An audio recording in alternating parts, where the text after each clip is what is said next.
Every day, thousands of men and women who make up America's building trades unions get up in the dark, Have a good day. say goodbye to their spouses, pick up their lunch boxes, start their car, and make the trek to construction and maintenance sites all over the United States. Matthew Todd, a third-year apprentice with IBEW Local 76 in Tacoma, Washington, is one of them. We've lived here in Washington for about 20 years. Here in Puyallup, we lived for about 4 years since we got married. It's quiet, but still pretty accessible to all the major areas. So, and really close to the mountains. We enjoy outdoor activities a lot, so that's been nice. I've been in the apprenticeship just for about 2 years. So I'm not a fully qualified electrician yet, just an apprentice. Matthew's service in the military meant a lot to him. It was a dream of his since he was a boy, and proudly volunteered when the time came. I was deployed to Iraq for 14 months in 2007, came back in 2008. I got married to Lindsay halfway through that deployment on my 2 weeks leave, and got out shortly after that. It was tedious, very long and drawn out without a lot of action, I guess you would say. I had always planned on going into the military, and when I got out, I knew that I wanted to get a trade. I wanted to be able to work with my hands and have something that I could apply anywhere. Well, it's hard to switch from military environment where everything is structured and everything has a clear path to get to where you want to go. Helmets to Hard Hats provides that. Helmets to Hard Hats, a program sponsored by America's Building Trades Unions and the VICE program, Veterans in Construction Electrical, both focus on taking veterans and placing them into construction apprenticeship programs. By giving them a marketable trade, H2H and VICE both hope to give back to veterans who have given us so much. Matthew's involvement in Helmets to Hard Hats and the VICE program has allowed him to provide for his new family in an uncertain economic time. His new child gives him more of a reason to get out of bed every day. I'm notorious for flipping out pictures of her. My coworkers at break or lunch or whatever, I have a really hard time not thinking about her all the time. So she has changed my life. She's in every way. She's amazing. She's a ball of energy.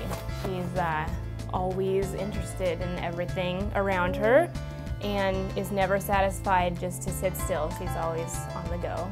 So it's a little exhausting, but she's the most precious thing that I've ever encountered in this life. But Matthew knows that a day in his life isn't just about him or his family. It's about giving back in his own way. He has the good fortune to currently be working on Joint Base Lewis McChord, where he's helping to construct a new administrative office center for the Warriors in Transition Battalion. There are 230 rooms. They can house up to 400 people. The unit that I'm a part of has 466 members that are considered patients, warriors in transition, if you will. Joint Base Lewis McChord is a huge part of our community here. I mean, a lot of our people work out there. Joint Base Lewis McChord, I would say, has been the stable or the steady place that we worked my whole career here. Matt's easygoing, hardworking, very conscious about the program, and he'll make an excellent wireman. Matthew spends his days pulling wire, bending pipe, installing conduit, and using a savvy mix of his brains and his brawn to do high-quality installation on this project. His team, working for VECA Electric, must work together to accomplish daily tasks, just as in the military. There are always new things to learn, new technology to practice on, and it's important to Matthew that he stay on top of the newest tools in the business. VECA, for its part, is committed to hiring returning veterans, men and women from overseas. We've been involved with VICE, our Helmets to Hard Hats, since its really inception. And we really, we think it's a smart business move to be hiring the people that are coming from the military. This is really not a charity thing. These people come out of the military, they're highly motivated. They want to learn. They want a job, and so they really want to get out into the workforce and start their career. Matthew's career opportunity isn't a handout or a way to pay the bills. It's who he is, what he does, and how he takes care of his family. At the end of the day, thanks to his employer and the folks at his JATC and local union, but mostly to his hard work, the Iraq War vet can provide for his family. America's Building Trades, along with everyone else involved, knows that this is the least we can do for people like him.